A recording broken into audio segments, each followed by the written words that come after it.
Good morning, CaneSport. It's November the 2nd, 2023. I'm Gary Ferman, the publisher of CaneSport.com, joined by our managing editor, Matt Shodell, as we discuss the news of the day. And Matt, I thought I would start this morning with a story that we have on the website on a guy that has really jumped off the page for me this year, who I think is having a phenomenal season, really moving forward in his career. I am praying that he doesn't go to the NFL, that he comes back for one more season where I think he could be by then an absolute monster.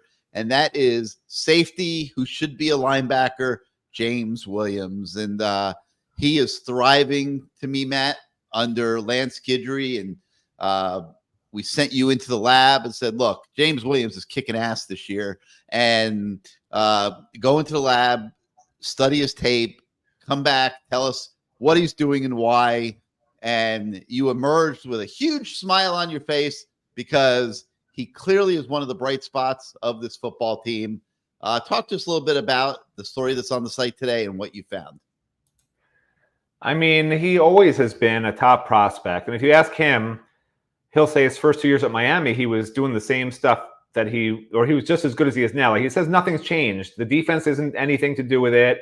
This is literally what he said. He said the only problem he's had, this is what he said yesterday. He said the only problem he's had has been injuries. He said last year he couldn't wrap up a tackle. He was playing in constant pain from his shoulder, or he would have been the same player. Now, I personally think that he's doing Lance Guidry a disservice by just dismissing his play last year as a injury, because he's being used totally different this year, and he missed an opportunity. He's not great with the media. You know, some players are, some players aren't. He sort of doesn't really relish explaining things to the media.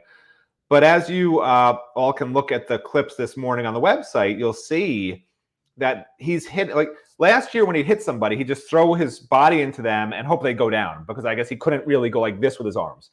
And sometimes they would just keep running. You know, this year he's doing the same thing, but after he's smashing them and maybe getting a forced fumble or pushing them backwards, then he's wrapping up afterwards. So he sort of got the best of both worlds.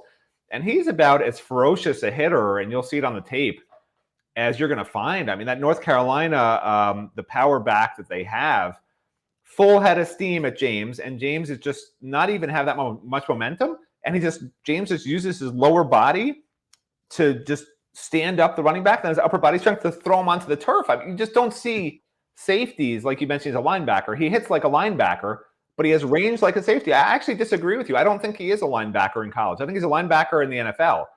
I think he's at the right position in college, because a guy like that who can cover, who can come in the box as needed, but really when you watch, there's one play you'll see where he starts on the right, on the short side of the field on the right side. He makes a play on the left sideline. Now, the NFL, you're never going to do that. But in college, a guy like that is so invaluable, because he helps you make up for mistakes that people make in college. Because let's face it, NFL, they're pros. College, they're not amateurs, but they are amateurs.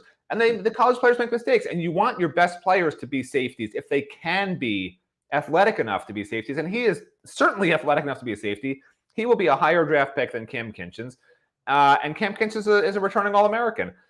To me, James is playing close to an All-American level. He probably won't get All-American because he's getting tackles somewhat in bunches, but he's not really making those game-changing plays everybody wants to see, the interceptions. You know, he did have the great forced fumble recovery coming from behind the play with Will Shipley. I mean, that's an amazing play we have on tape too. He starts essentially as a stand-up right defensive end. The run goes up the middle, but winds up pretty much going behind the right guard. And James comes behind Will Shipley. This is from the 2-yard line, and gets his hand in on the ball. That's how fast and rangy James is. I mean, he has acceleration. For a guy that long at 6'5", to have his acceleration is really what makes him extremely unique, I guess is the word you use. Because you don't see guys like that who are explosive and long. And he's got strength. He's got wiry strength. He's got it all. And if anything, I'd say the story is he's living up to his 5-star potential, but he's really not, because he probably physically is the best safety since Sean Taylor at Miami. I know that's saying a lot, and people probably going to think I'm crazy for saying it. No, he absolutely is. Oh, okay. Then people won't think I'm crazy. No, he absolutely is. Yeah, I mean, he's got everything you possibly could want, and he's really reined in some of those mental mistakes he made his first 2 years as well, which is great to see. He's a little more level-headed. He understands more. He slowed his thinking process down. And you can also see him sort of finally baiting offenses into making throws. There's one play you'll see today where the interception he got, he knew where that play was going. You could see him starting to inch over before the quarterback even cocked to throw the ball. But he didn't want to go over too fast and make the quarterback not throw it. So he's just sort of waiting and waiting. And then as soon as the quarterback started to go like that, bam, he broke on it and intercepted it. So being very smart as well. Yeah, I can't say enough good things about James Williams. Really impressed with his play this year. Yeah, and he's thriving under Lance Guidry, who also, by the way, thinks he's a linebacker in the big picture. But you're right, it doesn't matter as much in the college game right now, and he's being moved around into different roles on different plays, and it's working. He's standing out. He really is standing out. And like I said earlier, I really hope that he comes back, because I think he's just scratching the surface. I mean, he can go get drafted. I think he comes back next year. He gets drafted high, like really high. Let me tell you something. If he goes to NFL Pro Day, he's a first rounder. He is going to test off the charts in everything. I can't. And if he's a first rounder, he's got to go. But I think by next year he could be a mid to high first rounder, because he's a hybrid kind of guy. That actually hurts him in the draft a little bit. When you're sort of a tweener, they don't love that. But he's really consider him a tweener. He's not really a tweener. I don't think he'll ever go in the first half of the first round, just because he's not really a safety and he's not really a linebacker. He can grow into a linebacker, but he'll never have. What film does he have playing linebacker? Right? How does he hold up at linebacker in the NFL with those much bigger bodies in front of him at the second level versus the third level? They don't really have enough tape of that to say, okay, this is a top 15 guy. But I think he would be a late first round pick, just based on what he would show them in terms of his 40, his explosiveness, his pro day athleticism, his movement, just how athletic he is, his size. You don't see guys like that. So, I think he's a late first rounder if he goes on this year. I don't know that he would improve himself that much next year unless he becomes a linebacker purely and is able to really be outstanding at linebacker. I'm being selfish, Matt. I'm being selfish. Oh, okay. He improves the Miami Hurricanes. You just say whatever you want. I try to talk about reality. Speaking of reality, did you see the reporter who asked poor Xavier Restrepo yesterday to talk about Tyler Van Dyke and if he had any response to the criticism of Tyler Van Dyke? I mean, what a horrible question. I asked that question. And do you know why I asked that question, Ferman? Why? I was bored. I had nothing better to do. I just wanted to stir the pot. And it's funny, actually. I thought the reason I asked the question, it wasn't so much to get the answer, which everyone knew he was going to say, which was to defend Tyler. I was actually sort of more interested to see, because if you guys watch the actual interview, the way I phrased it wasn't, hey, Tyler's getting attacked, what are your thoughts? It was, I also added in there, I'm not sure if you want to talk about this. Maybe you don't want to say anything about it, but I was just curious if you had any thoughts on it. That's basically how I phrased it. And if he had said something along the lines of, I'm not going to talk about that, which I thought there was a 50-50 chance he would say that, that would have spoken volumes. That really would have basically, to me, put a dagger in Tyler Van Dyke's future, because it would have told me that Xavier's not even willing to stick up for his best friend and roommate, let alone his quarterback, who's throwing him the ball every single play. So I think it was a good sign for Tyler that Xavier didn't take the Shodell bait and say, I'm not going to talk about that. And he did stick up for Tyler. You're like the people on our message boards, okay? Like, I'm sitting here, I'm talking about James Williams, and you suddenly turn the conversation to Tyler Van Dyke. That's what they're doing on the message boards. Like, nobody wants to hear about James Williams. You can't talk about anything else, okay? It's like anytime you try to talk about anything else, the conversation immediately turns to Tyler Van Dyke. I mean, it's funny you say that. The whole Dabo Swinney thing, the whole Clemson thing. I'm sure you've seen it. Everybody's seen it by now. The clip of the kid calling in and saying, we're paying you so much money and you suck. And then Dabo goes on this rant. I've won all these championships, and it's not easy to win every year, and the whole thing. And that, fans just focus on the negative. You could win a game and they'll still find out all the things you did wrong. And that's all they want to talk about. And it's true. But what Dabo doesn't understand is fans, just like a coach wants perfection, just like a player wants perfection, why isn't it okay for a fan to demand and want perfection from what he or she is paying for, right? Because we're all, well, not the media, we get everything for free. If they made us pay, we wouldn't even cover games. But the regular fan is paying $1,000 a year to the Hurricanes, basically, through all the different sports and buying drinks and parking and whatever. You're probably spending at least $1,000 per year.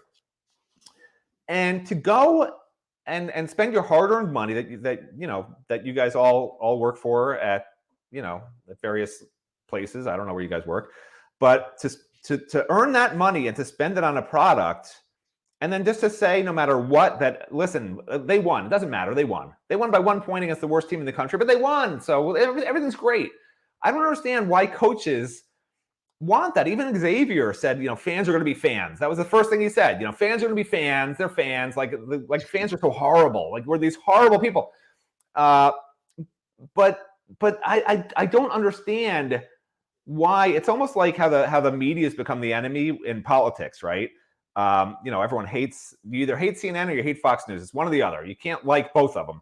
It's like coaches and players can't like their own fans. I don't understand when that switch flipped, when that flip switched, whatever these players always get confused also, so I'm going to confuse it too.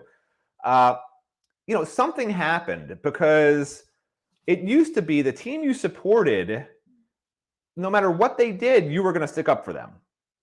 And now it's turned into, and I don't think it's wrong to have turned into this, but it's turned into the team that you root for, you point out what they're doing wrong. Why can't this be better? Why can't that be better?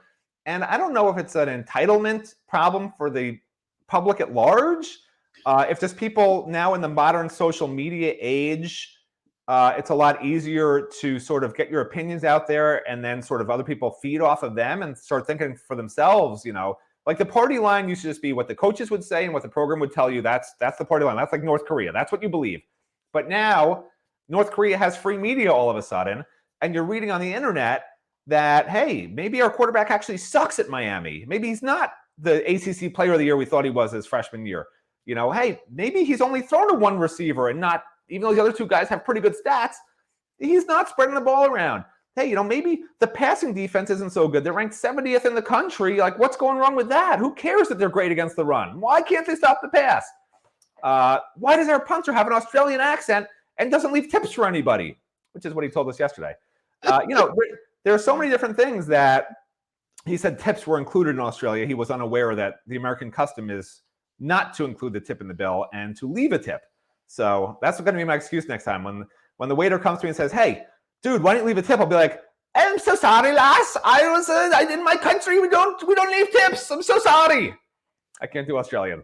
I can't actually do any accent. That's how every accent I do sounds. I could be in India. I could be in China. I could be anywhere. That's still going to be the accent that I use. I don't do accents. I'm sorry.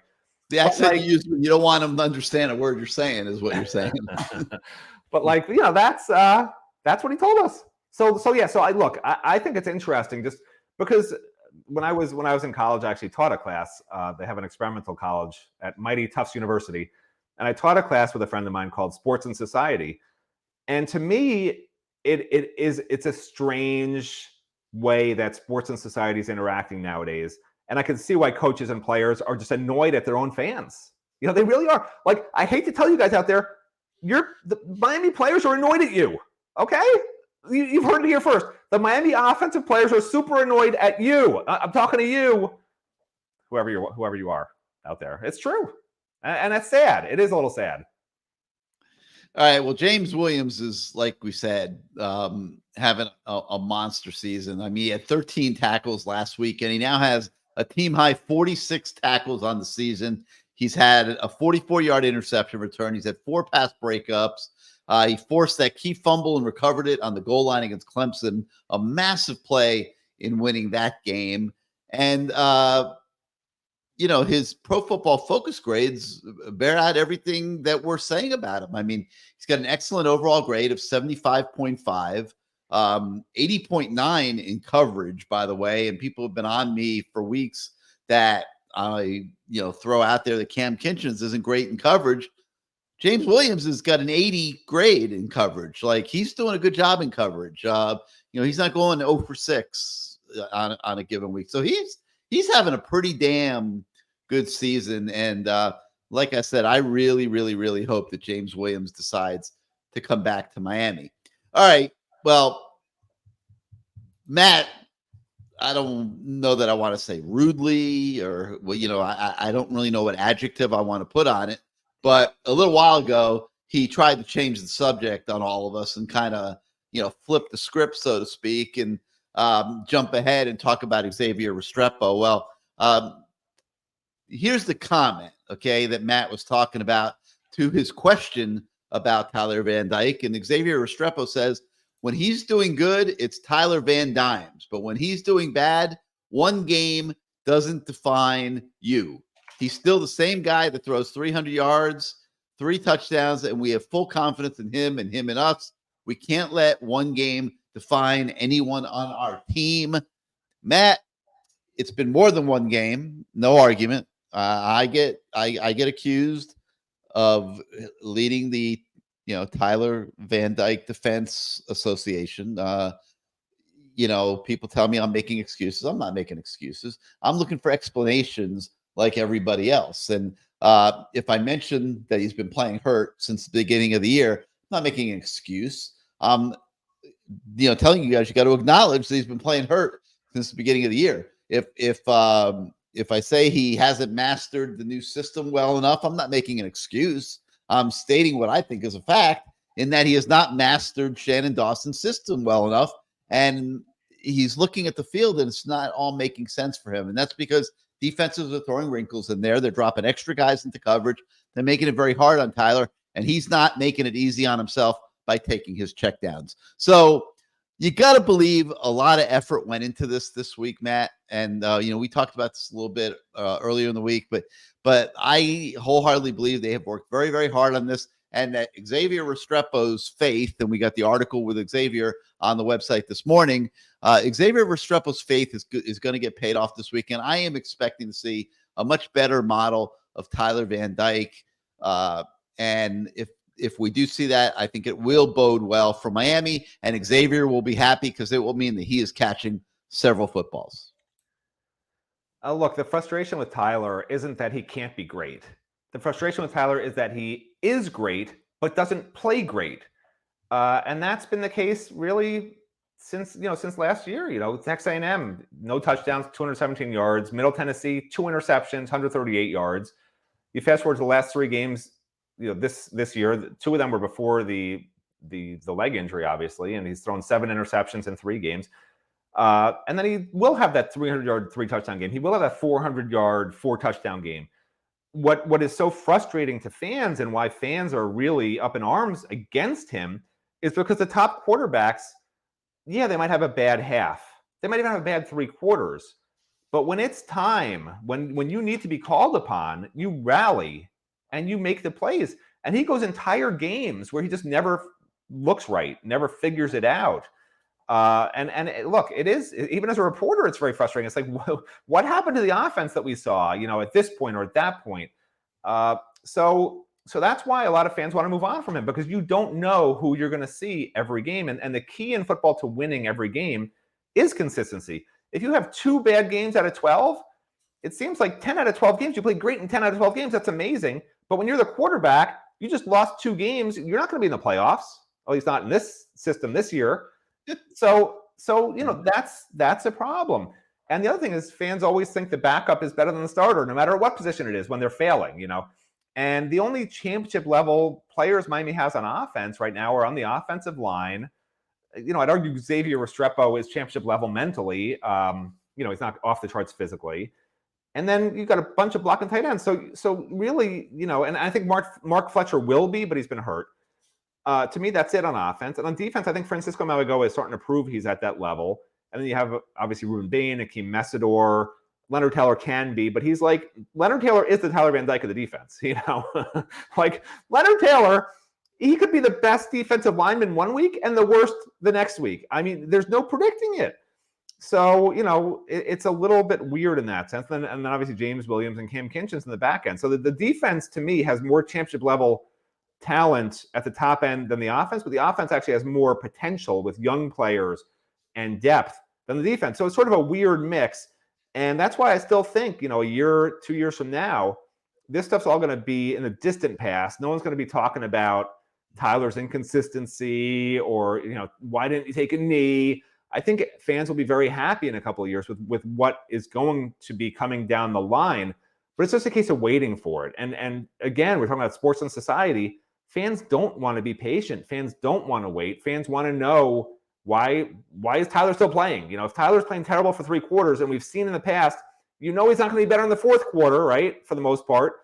Why is he still playing? You got Emery, who looked okay, but coaches don't trust Emery yet. He's a true freshman. They're not going to play Jakari. They literally said, Jakari Brown, in my opinion, will be transferring, because I know Mario said he's going to be a great quarterback, whatever. But the fact that fans were expecting to see him now the last 4 games, they're like, okay, Emery played his 4, now it's Jakari's time to show what he can do. That's not how coaches feel. Coaches believe Emery is better than Jakari. So Emery's going to be burning his red shirt. They told us that this week. So why Jakari would stick around to be Emery's backup when these coaches don't think he's better as an older quarterback? If Emery doesn't play these next couple weeks, they should redshirt him, and they still can. Oh, they're gonna red. Well, yeah, they're going to try to redshirt Emery if they Emery can. doesn't play at NC State. He doesn't play at Florida State. Unless Miami's losing by 30 or winning by 30. Yeah. And even then, if you're winning by 30, there's no reason to put him in. Then they could put in Jakari. My point is Jakari's going to leave. That's what I'm trying to tell you. Because he's clearly, just from what they told us in the press conference, it's not that he's going to play the last 4 games and it's the red shirt. It's no, we're going to be playing Emery. We've made a decision to burn Emery's red shirt. That's what they told us. And now you're right. They don't have to burn Emery's red shirt if Miami can win the last 4 games, if Tyler can stay healthy, if they can be close in all 4 games.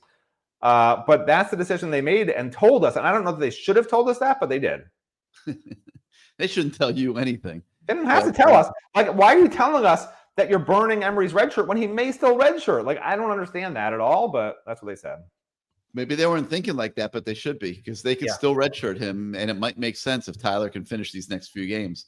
All right, another a guy that is not disappointing at all this season is center Matt Lee, grading out with Pro Football Focus as the nation's top at his position. The only guy that's right there with him is from Oregon, Jackson Powers Johnson, who I believe was also Mario Cristobal recruit. I'm not 100% positive on that, but he's doing really, really well. He's grading out 82.1%. That is exceptional, and just playing rock solid football. So we have a story about Matt Lee on the website today, kind of talking a little bit about his progress, about his transfer to Miami, how he feels it's the best decision he's ever made in his life. He talks about the NC State game. So a lot of topics are covered in this story. So Matt Lee also was asked about next year's trip to Cal, and he didn't sound like he wasn't going to be making it. He said he's never been to California, so it's pretty cool. It's a long flight. At the end of the day, it's a business trip. So maybe he is thinking of coming back. Matt, what were your thoughts? Well, before we get to that, I just want to mention something. So Pro Football Focus, I know fans are fixated on it, and we do use it a lot. We talk about it a lot. So that's it's sort of interesting. So, we're always throwing Pro Football Focus grades at them. Right. So Pro Football Focus, what they do is they'll give out their initial grades on a Sunday morning. And that's what we report on, obviously, because that's what we get the day after the game. But then as the week goes on, they have other people that will look at the grades and reevaluate it. And, by then UM's already sent out their graphics with, our offensive linemen are amazing. But so this week, for instance, right, the initial grade for Javion Cohen, and this is remarkable. He was given an 89.1 grade, or elite grade overall, as an offensive player for Miami this week. And then they reevaluated him at 67%. He went from 89 to 67. Yeah, what the hell is that all about? I don't know. And Matt Lee, who initially had an 84.8 grade, was downgraded to an 80. So, it's my whole point is, the Pro Football Focus analysts, they don't know exactly what the assignment is for each player. I mean, Jalen Rivers could run in the exact wrong direction, knock a cornerback on his butt, and get a +2 when he should be getting a -2, right? So, they're just sort of guessing anyway. But it does give you a sense for, how dominant they are against mano a mano and that sort of thing. But for them to go from an 89 to a 67, that, something's not right. Something's not right. Maybe they're looking at the wrong number player. Maybe they're looking at some other team's Javion Cohen and not Miami's Javion Cohen. I don't know. But so anyway, so yeah, Matt Lee, if he does sound like he's going to return, I don't know how high on the draft board he would be, just because he's not really sized like an NFL center. He's sort of like in that Casey Jones mold. He's a smaller center, but he'll go crazy he'll do anything to win a rep. And he's an amazing college football player. But if he's not going to be, a high round draft pick, and he's got some chances to come back and make some NIL money, I don't see why he couldn't come back. I think there's a much higher chance that Javion Cohen winds up going pro, who certainly has a much more NFL ready physique than Matt Lee does. I would think he would go. And Miami early in the year was telling recruits they were going to lose 2 or 3 offensive linemen that were starters. And I don't know if they were including Zion at that point, but I think they were expecting Matt Lee to be one and done, and now I'm not so sure he will be, even though he's had a great year. I'm not sure that Matt Lee isn't really also enjoying himself. I think he really likes being here. I think he really enjoys the whole situation at Miami, and he clearly said that this week. He almost threw UCF under the bus the way he talked about it, but he's very happy to be here at Miami. By the way, talking about great centers, we had the absolutely phenomenal guy that might have been the best center ever to play at Miami, Casey Drones, on last night's Lamar Thomas show. So if you didn't get a chance to see that, you could watch it on the website this morning. Let's see, Matt, we got a couple interesting recruiting stories on the site today as well. Back when he was at Alabama, Mario Cristobal recruited a defensive back by the name of Minkah Fitzpatrick. He turned out to be a great player, went on to be a first-round draft pick of the Miami Dolphins, and went on to the Pittsburgh Steelers. Well, he's got a younger brother named Justice who remembers when Minkah was being recruited by Mario, and now he's being recruited by Mario. It's a really cool story. I highly suggest that you guys check that out on the website today when you get a chance. Let's see what else we got. We also he remembers Mario coming to the family's house. Yeah, Minkah. It's pretty funny. Yeah, it's really interesting. Let's see. We also have a story with Francisco Mauigoa talking about his play and how great his decision was to come to Miami. We've got the new baseball schedule on the website today. And we've also got our weekly tracking the Miami Hurricanes commit story. You can check out the results and the statistics of all of the Miami Hurricanes commits to this point in the recruiting cycle. All right. Well, Matt, unless you have anything else to say. I just want to give a shout out to Azubi and Steven. I think they should do the show every morning. I mean, they got right to the point. 16 minutes of riveting, to the point analysis and news, and then bam, they're out for breakfast. That's how the show should be done, not a half hour of nonsense, talking about sports and society. Good show today. This was not nonsense. Yeah. You're just longer-winded. That's all. It's fine. People love you. They love everything. They love every second. They love every second that they can listen to Matt Shodell on their way to work. If you guys are on YouTube and you like this show, like this channel, hit your subscribe and like buttons. Helps us with the algorithms. Hey, I do have one thing to say, Gary. Is this true? I heard a rumor. I don't know if it's true. I just want to ask the source. Is it true that you went as yourself for Halloween because you figured that was the scariest costume you could wear? I was doing the CaneSport live show last night. Tuesday night. So no, there was no Halloween for me, man. In fact, the crazy thing, real quick, is that in my neighborhood, there's no trick-or-treaters.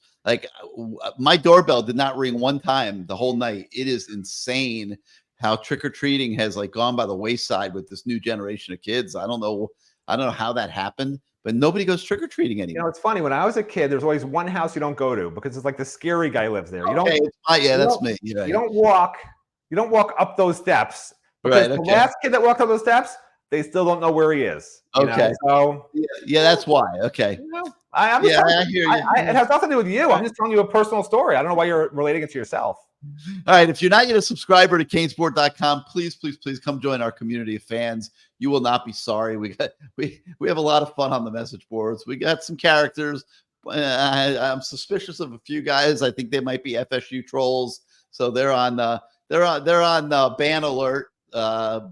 But no, in all seriousness, it's a lot of fun in there every day, and we try to give you great coverage around the clock so that you can have the greatest fan experience possible. So come on and join us at CaneSport.com. But for now, for Matt Shodell, I'm Gary Ferman. Thank you once again, and we will see you next time, everybody.